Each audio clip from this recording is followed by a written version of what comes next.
Olá, estudantes do 7º ano. Nesse vídeo, vamos falar sobre célula vegetal. Então acompanhem comigo. As células vegetais apresentam organelas exclusivas, que só encontramos nelas, e não nas células animais. Uma organela é o vacúolo, que é uma organela que faz o armazenamento de água e sais minerais. Reparem nessas duas imagens.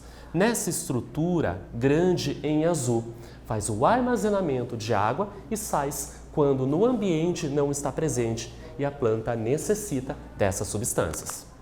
Uma outra organela exclusiva é a parede celular, constituída por celulose que permite que a planta fique rígida, firme. É a camada mais externa da célula vegetal. Percebam essas duas imagens novamente, externamente, dando rigidez, proteção para a célula vegetal, para que ela não perca água para o ambiente. Logo após a parede celular, nós temos a membrana plasmática e no seu interior o citoplasma com as organelas. E a terceira organela exclusiva são os plastos, que podem armazenar algumas substâncias.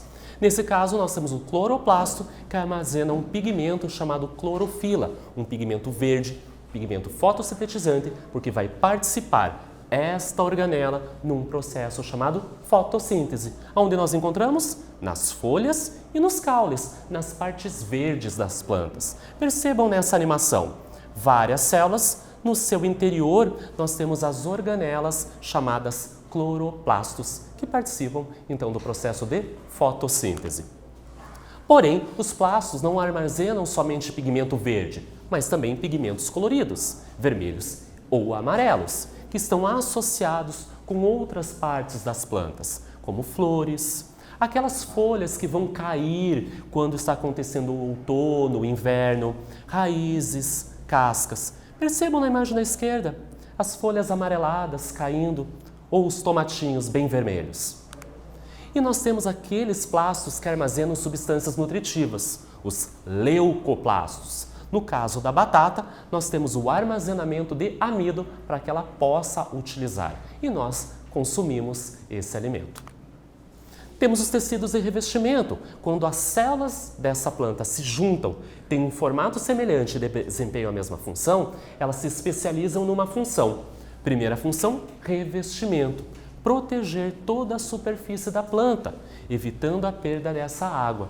Percebo aqui um corte histológico, a gente está vendo no microscópio essa camada, essa linha mais externa que separa fora e o interior dessa célula. Nós temos os tecidos de sustentação que dão firmeza, suporte, protegem os órgãos das plantas. Reparem no tamanho dessa árvore, dessa animação. Eu preciso de células para sustentar o porte, o tamanho alto dessa planta.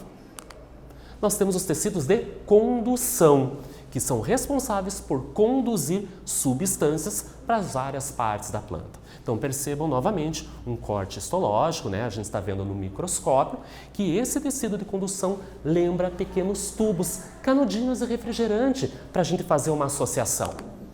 O primeiro tecido de condução é o xilema. Está em rosa porque a localização dele nesse corte também está em rosa. Conduz a seiva mineral ou seiva bruta, rica em água e sais minerais, que parte das raízes para o restante da planta. Nós temos o floema, um outro tecido de condução, que leva a seiva orgânica ou elaborada após o processo de fotossíntese, que é rica em açúcares, glicose. Geralmente parte das folhas para as outras regiões da planta. Reparem a sua localização azul no centro da imagem. E nós temos os tecidos de crescimento, como o próprio nome está dizendo, está associado ao crescimento do vegetal. Está presente nas pontas dos caules e também das raízes. Percebam o crescimento e o desenvolvimento desse vegetal. Nesse vídeo, nós falamos sobre as células vegetais. Espero que vocês tenham gostado e até breve.